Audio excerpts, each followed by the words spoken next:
Okay, welcome everybody to Storyful's webinar, Seeing is Not Believing, How AI is Rewriting the Rules of Video in News. Thank you so much for joining. We've had a really great response from our clients and other interested people from the industry for the session today, and we're really excited to share some tips. So for those who aren't aware, Storyful is a social media news agency. Essentially what we do is we scour the internet every day to find the most newsworthy videos shot by everyday people. And we don't just find the videos, we take extensive steps to verify everything that we acquire and get the rights to those videos so that we can share them with our newsrooms and they can share them with their audiences with confidence. So my name is James Law and I'm the editor-in-chief of Storyful. I've been a journalist for about 20 years. I've led newsrooms around the world, including being the deputy editor of one of Australia's largest news websites in Australia and establishing a newswire down under as well. I've also got experience in video and streaming, and all of that led to this role at Storyful. And I'm very proud to lead a team that is very much focused on verified video. We're the leaders in that space. We work with more than 70% of the top 20 global newsrooms in the world, and they really rely on us every day for that trusted, verified, authentic content. And, ever since I was a young journalist, one of the things I enjoyed most about this job is that act of myth busting and trying to get to the core of an issue and really share with audiences what we know for sure and what is real. And we get to do that every day at Storyful. In this role, when I'm talking to other newsrooms and even just everyday people and they hear about what we do, inevitably the question I get is AI making your job harder? And so, the answer is yes, but we would say that we're really well placed to help the industry to combat this trend and this rising theme of AI-generated videos. So we wanted to start by setting the scene of what we're seeing in terms of AI-generative video.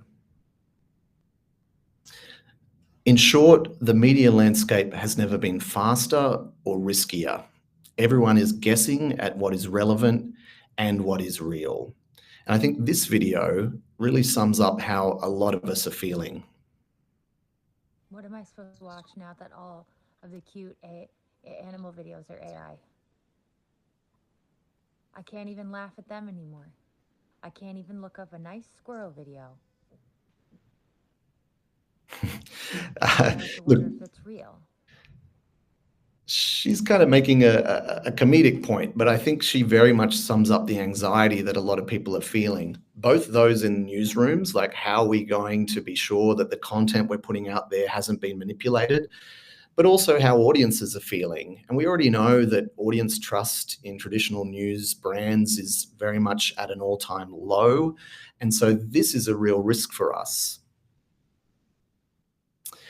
So let's start by having a look at some of the AI generative tools that are out there, so you can get a sense of what they're capable of.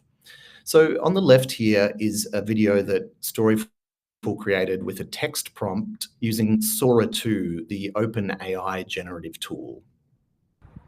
We are in Laurel County, where a powerful tornado ripped through this trailer park late last night. You can see the path it carved: homes shredded, vehicles tossed, trees pulled up by... So it's pretty good, right? It looks like something that is potentially quite real. And what we've found with Sora 2 is it's getting quite good at creating photorealistic video. It tends to make videos that are about up to 20 seconds in length, but this is fully AI generated. And one of the also interesting developments with Sora 2 is that it allows people to add their likeness to the model so they themselves can be remixed into videos. So we've seen that OpenAI chief Sam Altman has done that, and also Shaquille O'Neal is one of the famous people who's sort of given his voice and likeness up to be manipulated by these tools. Let's take a look at the tool created by Meta Vibes.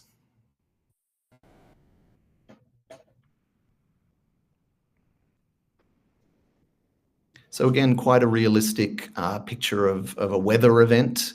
But we find that Vibes videos tend to be a bit more stylized and experimental.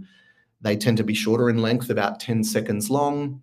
And you can also mix AI generated and human uploaded video into that platform. So that's an interesting one to watch as well.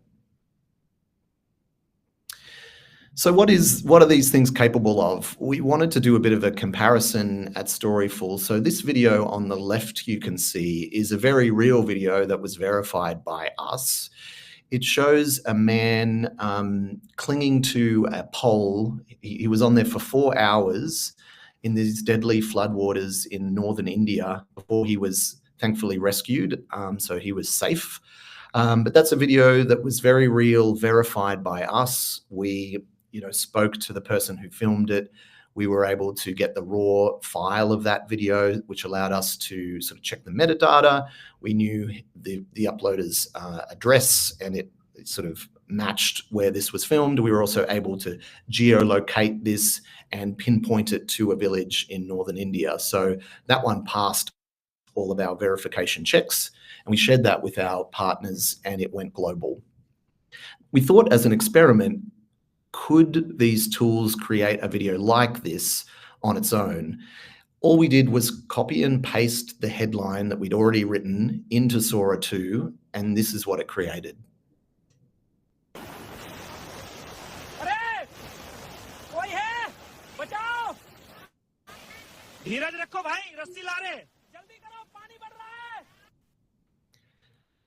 So that one's not bad, right? It's pretty convincing. Not quite the same as the user-generated video, but still something that's looking pretty close to photorealistic. So just another way to show what it can produce, and it did that in a couple of minutes.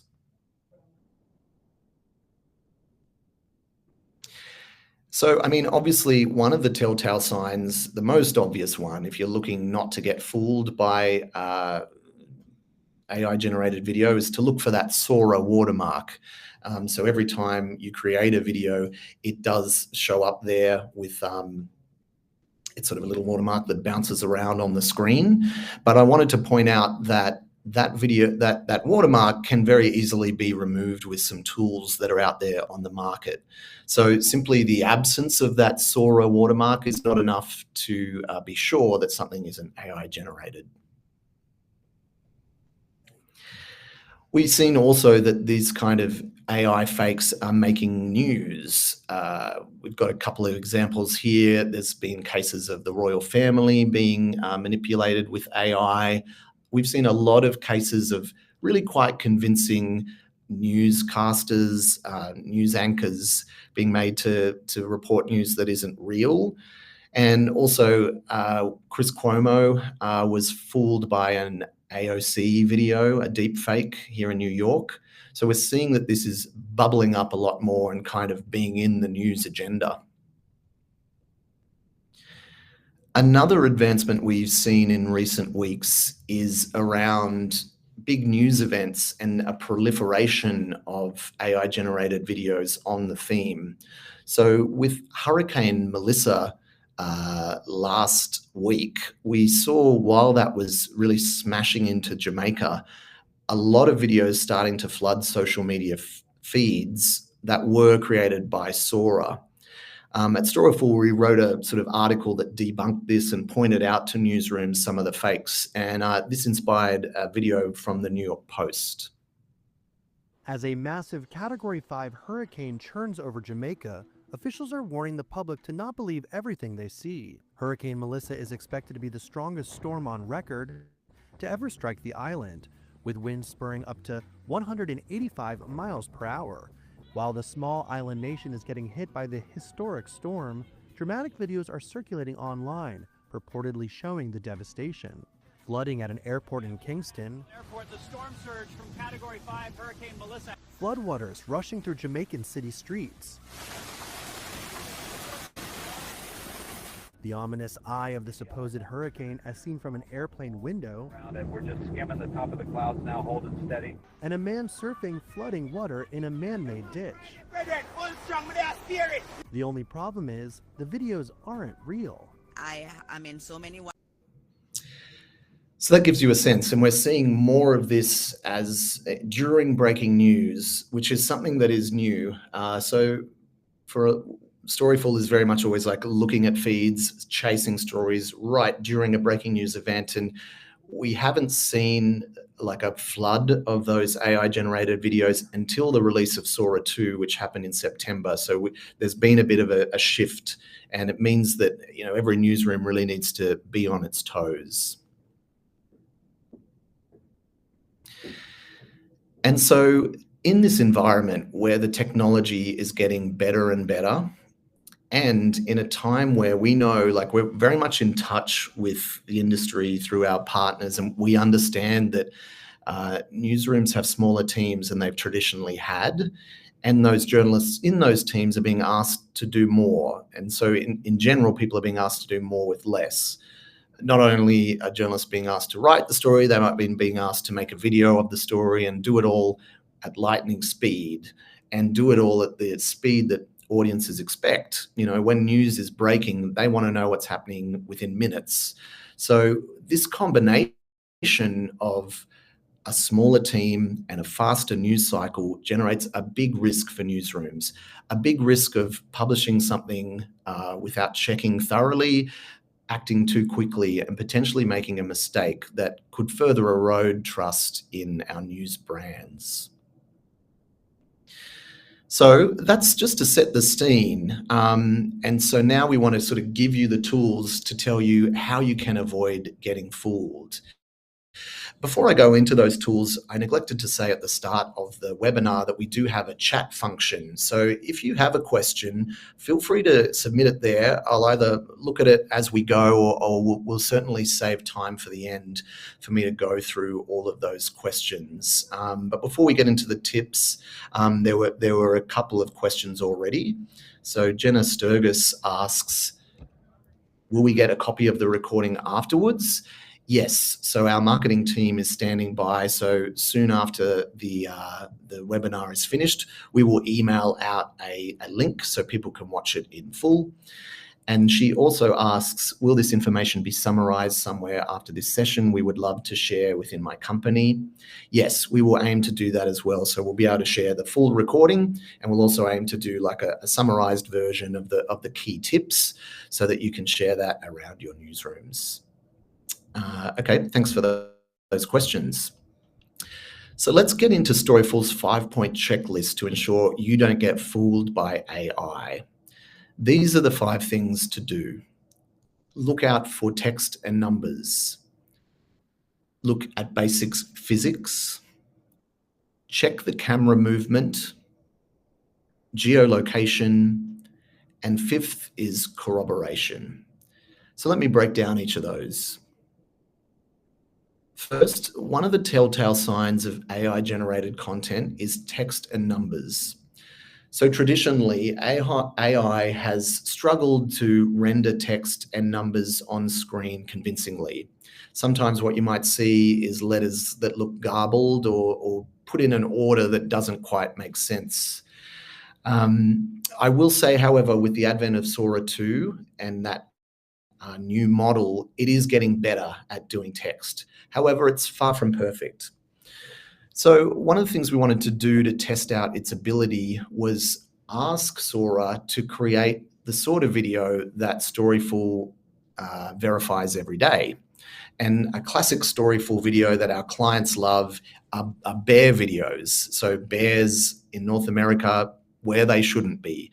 Bears in kitchens, bears going through dumpsters, bears near people. Our clients love this content. So we went to Sora and we asked it to create a security camera footage of a bear trying to get into the trunk of a parked car in a New Jersey parking lot. And this is what it produced.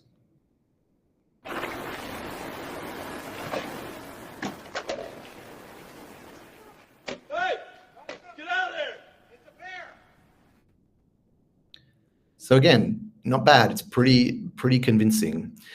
So we got to work. How do we establish that this one is real, assuming it doesn't have that Sora watermark?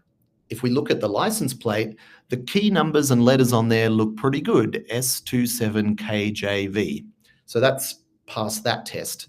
However, if you zoom in a little closer, the text above that license plate number is actually just gibberish. So that's a key sign. Look for fine print. Look for things in the background or small text, and often you'll find it doesn't quite make sense. Indeed, it doesn't match up with what a New Jersey license plate would look like. So the tip is look for misspelled or nonsensical text. Zoom in on street signs, license plates, uniforms. If this is a New York, does it look like a NYPD uniform? Look for impossible letter and number combinations. That's a telltale sign. Next, look for physics-defying activity. So this video here is one not created by us, but created by a Sora engineer. And what he did was create this video of Sam Altman appearing to steal something from a Target store. And again, it's aiming to be surveillance footage. What you can see if you zoom in on this video is as he takes a box off the shelf, another box moves on its own. And this is something we see a lot with AI-generated video. It's kind of not the focus of the action, but just kind of left or right of the focus of the action. You will see objects moving in a way that isn't natural, that defies gravity. Objects will float. Objects will move on their own. Objects will bounce or disappear abruptly. Perhaps two objects will merge together. That's a really good thing to look out for.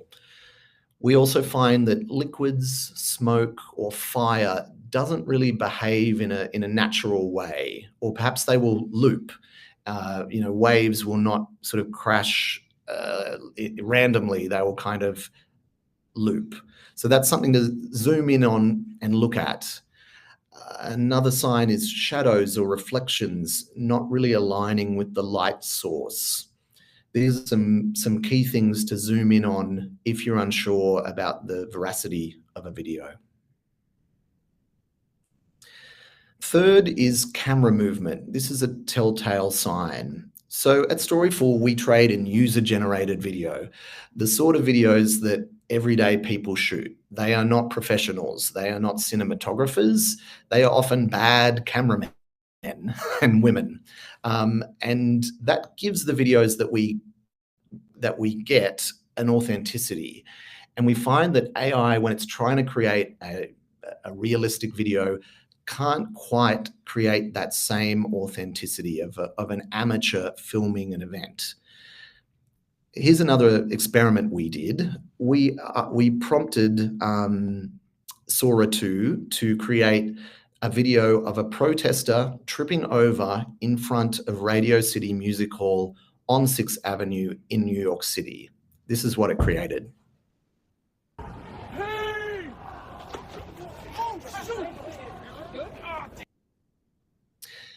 So again, pretty realistic video, but I think the key marker of this one being a fake is that the action is always centered in the middle of the frame.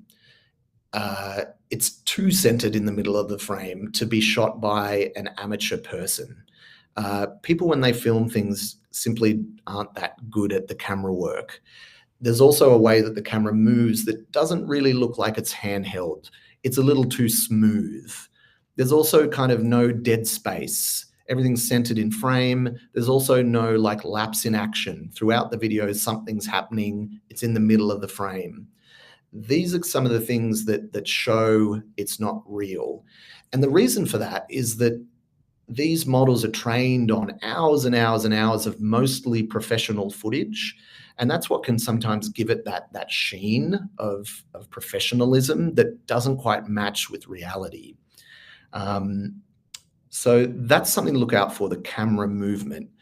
Let's compare that to a very real video. And again, this is another kind of Storyful classic bear video. Have a look at this. So this here is the video of a bear in the front seat of a car, and you can see the person, this is a real video, by the way, just to underline.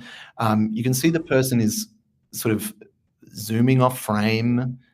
We're missing some of the action. We actually can't see the bear at the moment because this person is sort of standing away, keeping their distance. They're not kind of putting the bear front and center because they're trying to be safe. We kind of scroll forward a little further. See here, the bear climbing up to mischief. And again, the way it's shot is a little shaky. They're zooming in and out. It's not quite smooth in the way that the video before was. Just to go back to some of the tips before, see that Zip Systems logo on the construction there? That's the sort of thing that AI kind of wouldn't be able to do accurately. So, have a look for that kind of poor filming, and also this absence of dramatic action. Like, this is a cool video, but it requires editing to make it super compelling, where the videos that AI will create are sort of really short, really action-packed, really well shot. This one's a little bit more like real life. Our fourth tip is around geolocation. So at Storyful, with the videos that we acquire and verify, with every one, we try to check the location of the video. And we do this by using open source maps, such as Google Maps. And what we try to do is match the background or match the signposts in the video to those maps, so we can pinpoint the exact location that something was filmed. And this is all a way to give us confidence that the video is real, that the person we're talking to who shot the video is being authentic and telling us the truth. This is sort of a key way that we can give ourselves confidence something's real, and therefore give our newsroom partners confidence that something is real. So again, if we look at that video from before about the protester in front of Radio City Music Hall,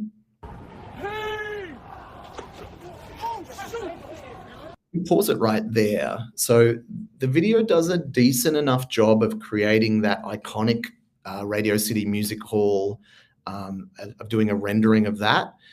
In fact, if you look at some of the letters on it are a little bit confused, but at first glance, it looks like 6th Avenue, it looks like the Radio City Music Hall. However, where we've paused it there, it has actually just generated buildings that don't exist on 6th Avenue. So, a really cursory look at Street View Google Maps would show you that that doesn't match what is there on that really iconic street. So what we're finding is AI can kind of create like buildings that have been photographed many times decently enough, but it actually can't kind of create the whole scene surrounding it, because that would require a lot of its brain power to do so. So that's a good sign of a fake. Some other things you can look out for are landmarks or architecture that simply don't exist. Look for weather, lighting, or vegetation that is inconsistent with the region or season. So for example, if this was meant to happen in January and the man is in shorts, you would know that perhaps this is not real. There's a guy in the background. Is he meant to be the New York Police Department? Does his uniform match what they wear? Also look at things like vehicles, signage, or clothing styles. They can often be mismatched to the location. A couple of comments coming in. I see Stephen Kalen asks, is AI getting better at not making these mistakes? That's a good question. We have noticed that it is getting better at text. I said that earlier. It's sort of getting better at rendering that convincingly. It's getting better at things like one of the most easy ways to check things in the beginning of AI generated stills and video was how many fingers are on the hand. I think that's one that many people are conscious of. It would kind of create a sixth finger, or people with a third, hand, extra limbs and things like that. It seems to have cleaned up a lot of those really basic errors. So the answer is yes, it is getting better at making these mistakes. And so it's something that we need to continue to watch closely. I see that Ashley Banfield had a similar questions. Are we worried that it's a matter of months before these are corrected by AI? And look, it is going to continue to get better, and a lot of this information will need to be updated as we go. But stay tuned, because there's some other checks that I'm confident will remain central to verification that AI won't be able to solve easily. Just looking at some other questions. I think we've answered all of those, so we'll plow on. The fifth and most important check, which kind of goes to the questions I was just talking about, is corroboration. So at Storyful, with every video that we acquire, we have 3 basic checks. Assuming this is a real video, we have 3 basic checks. We check the date, we check the location, and we check the source. So with the date, that is trying to find other corroborating sources, reputable sources and local sources, that can confirm that something happened on the day it's meant to have happened. The location we check usually via geolocation, which I described earlier. That's around looking at Google Maps to match the action to a real location. But the third, and I would say most important, is interrogating the source of every video. And this is where we have a really strong defense against AI manipulations. Who filmed this? Ask yourself that. Who filmed this video? We know in a breaking news event that videos that are real can be duplicated and scraped and republished over and over, so it can be hard to get to the original source, but that's the key, right? So with any of these videos that we created, the first step would be to kind of find the original post and then look at that profile. Who posted that video? And it's not only who posted it, we need to know who was holding the camera when that video was shot. And this is the key. At Storyful, we have high standards around this. So if we acquire a video, we ask for that person, if we license it, we ask for that person to send us the raw file. We ask them to send us their address.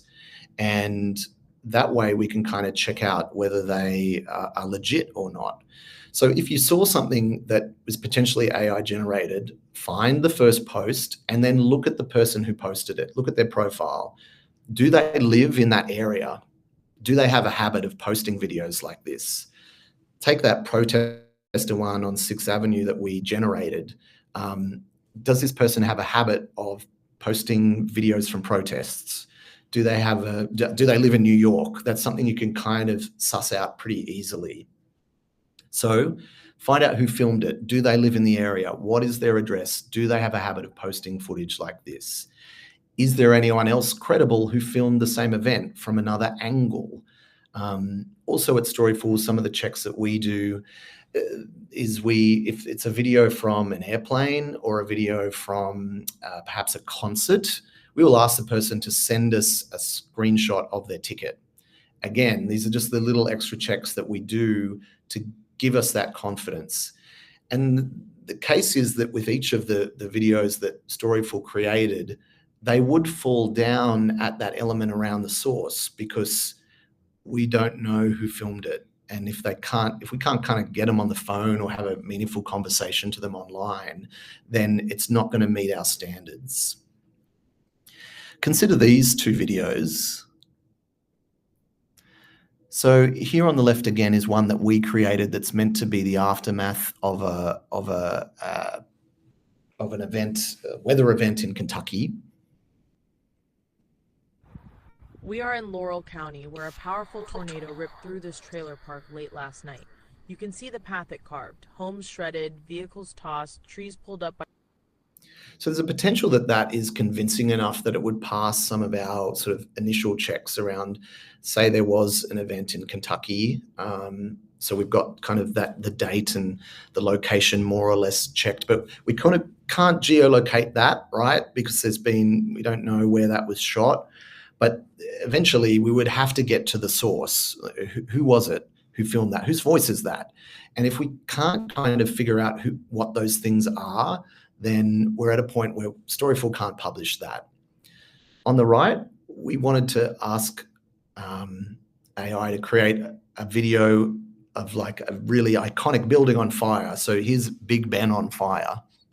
We're live over Westminster, where a major fire has broken out inside the Elizabeth Tower. You can see flames shooting through the clock faces and heavy smoke pushing into central London. Emergency crews are on scene attempting to contain. Again, another cool, pretty convincing video. However, if that happened in London, there'd be hundreds of videos of that posted online. The fire department would have something to say about it. The Prime Minister would have something to say about it. So, I mean, that's a really kind of obvious, iconic building. So not everything is going to be like that, but it underlines the point that there needs to be other checks and other corroborating elements for you to go ahead and publish that. So that's the best defense, is around really the basic checks of journalism should still be relevant in this new environment. Now, a lot of people ask me as well about the tools on the market that can detect AI manipulations in videos. So there are a bunch of them that have come out as AI has gotten better. And Storyful's done an analysis of these tools. And essentially what we've found is they are 65 to 75% accurate at detecting AI in videos. Now, have a think about that, because that's okay. Like it's got some ability to identify it, but really we need 100% assurance. So what we find is that those tools have a role to play, but they are very far from being a silver bullet for newsrooms in combating this problem. They're good at some things, but they're not so good at others. Our analysis is that these tools, and we assessed about 7 of them, and our view is that they're 75 to 82% accurate at depicting manipulations involving human faces and human figures. They're pretty good at knowing how a face works, how a face moves, and they're good at picking up when the speech and the lip movements are out of sync. So that's one thing it's good at. However, when there aren't humans in the frame, their reliability drops significantly, sometimes below 50%. So it's not so good at knowing how animals move or verifying that animals are real or not. It's not so good at landscapes and objects and scenes. It can't pick up when they've been generated. And also when things are abstract or stylized, it doesn't quite know how to deal with that. So in short,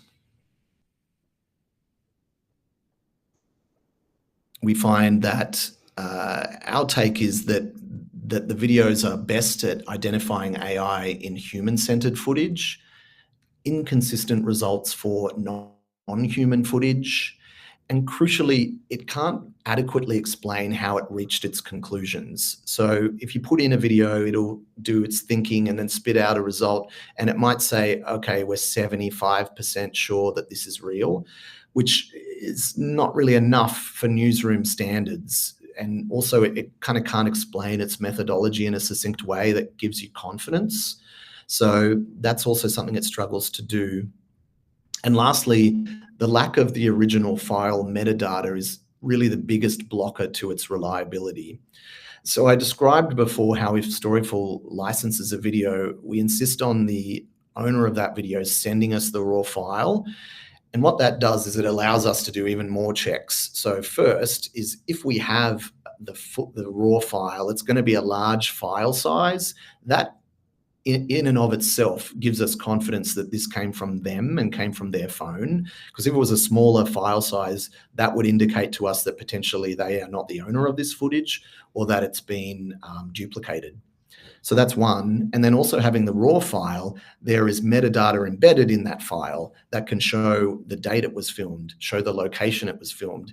And we can use that to match other sort of corroborating evidence and things that the uploader has told us. These tools often don't have that much information. If there's just a video you've seen online and you put it into the system, it has none of that metadata. And that's really the blocker also to it creating a reliable result.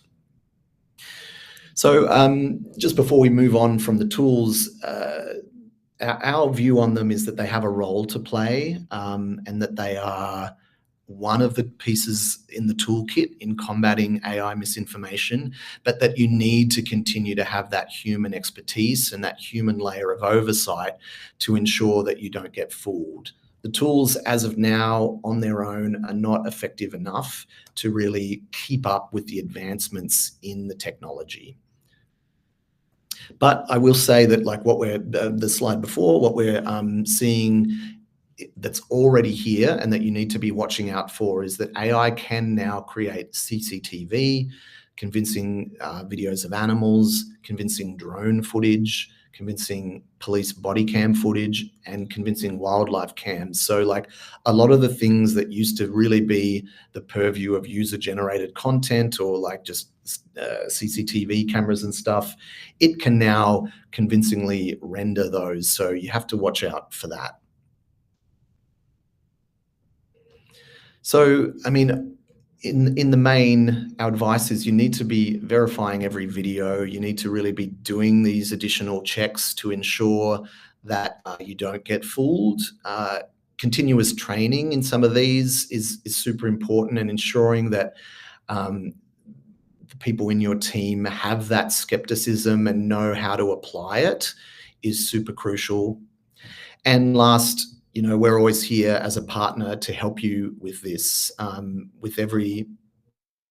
We are the experts in this space. We have the time and the resources to do these additional checks, to look in the background, to zoom in and be sure. And we're conscious of the fact that not everyone in your newsroom is going to have those skills. So it makes sense to partner with agencies such as us to ensure that you have that extra support. You can always drop us a line and say, is this real or not? You know, that's something that we are the experts in. The other thing I wanted to point out is we can offer anyone on the call who isn't already a client a 7-day trial to our newswire, which allows you to kind of have a look at the videos we have, the content, the very real verified content that we have, and also have a look at, with every story we publish, we share all of our working with our verification. So we show you how we geolocated a video. We showed you how we assure that this is the source. We kind of show all of our working with that so that you can have the confidence as well. And yes, we will be sharing a link to a free 7-day trial in an email after this webinar. So that's the tips I wanted to share with you today. Let's go to questions. I'd love to hear what you have to ask. So first, let me see.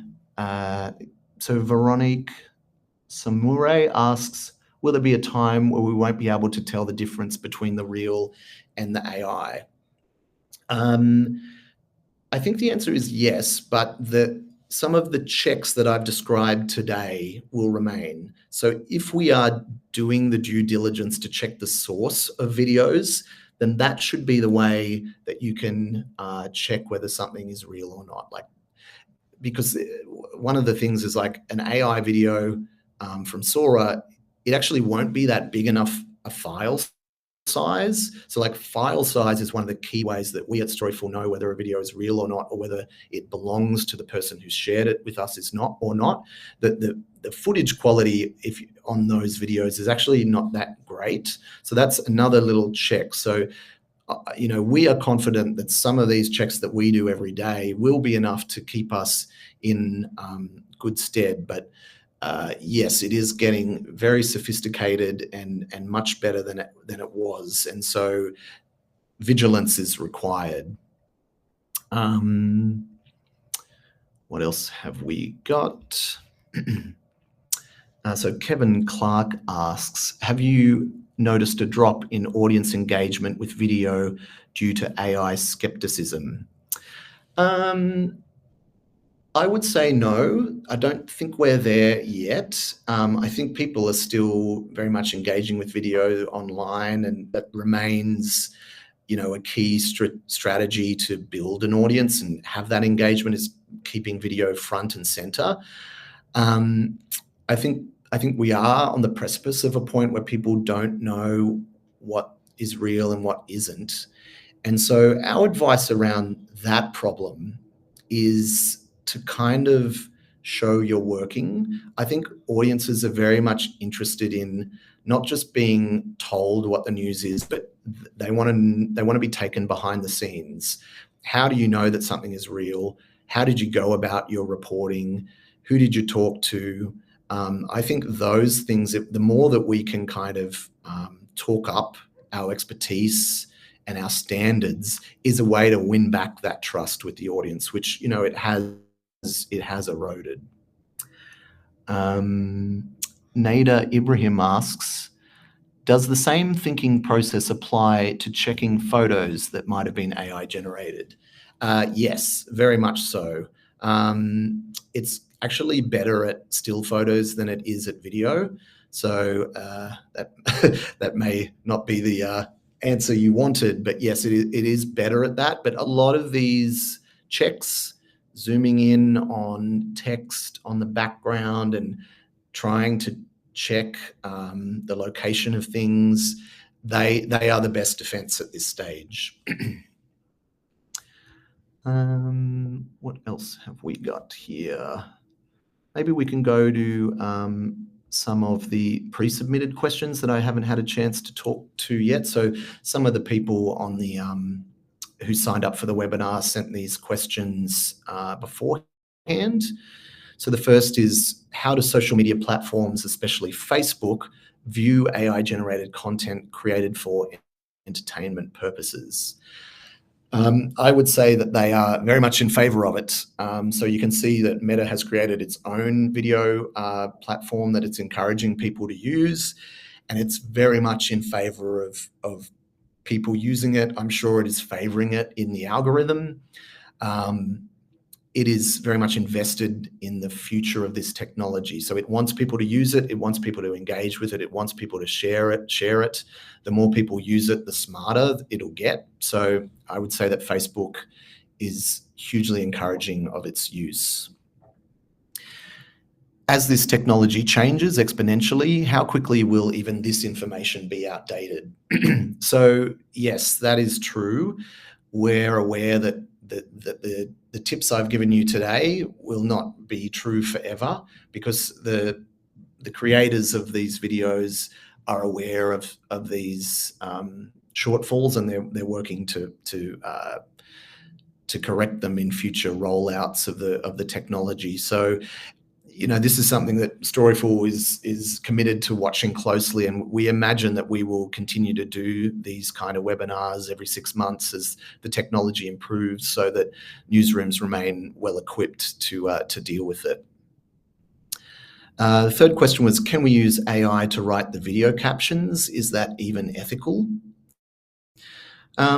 So we've been talking today a lot about the risks of AI video, but I would say that there are big opportunities for newsrooms at the same time to use these tools to be more effective and more efficient with their time. So I would say that any time that AI can take over a task that is not really content producing or creative, that makes sense to me. So certainly using it to write video captions is a good application of this technology.